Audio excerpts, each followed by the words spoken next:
عامر جمال عطاری ہند سے، کیا انسان کی روح ہمیشہ قبر میں رہتی ہے اگرچہ غیر مسلم ہو یا مسلمان؟ روحوں کے مقام جدا ہیں. بعضوں کی جو غیر مسلم ان کی تو ان کے مرگٹ میں بھی قید ہوتی ہے، دیگر مقامات بھی ان کے تو قید کے ہیں. اور مسلمان کی روح جو مومن کی، ان کے بھی مختلف مقامات ہیں، جن میں یہ بھی ہے کہ وہ آب زمزم کا جو کنواں اس میں بھی رہتی ہیں. پھر اعلیٰ علیین، یہ سب سے اعلیٰ درجے کا مقام ہے.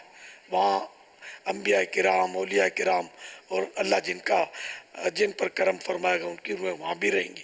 مختلف مقامات ہیں. قبر کے پاس بھی رہے گی، جہاں جس کا جیسا مرتبہ، جیسا مقام، تو یہ درجہ بدرجہ ہے. جہاں بھی ہو، چاہے وہ مسلمان کی ہو چاہے غیر مسلم کی روح ہو، اس کا اپنے بدن سے تعلق رہتا ہے. بظاہر بدن تو بھلے گل جائے، سڑ جائے، لیکن عجب الذنب ایک معمولی ذرہ ہوتا ہے جو خوردبین سے بھی نظر نہیں آئے گا. نہ آگ جلا سکتی ہے، نہ اس کو زمین گلا سکتی ہے، تو وہ ذرہ باقی رہتا ہے، قائم رہتا ہے.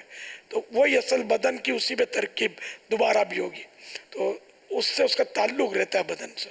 صلو علی الحبیب صلی اللہ تعالی علی محمد.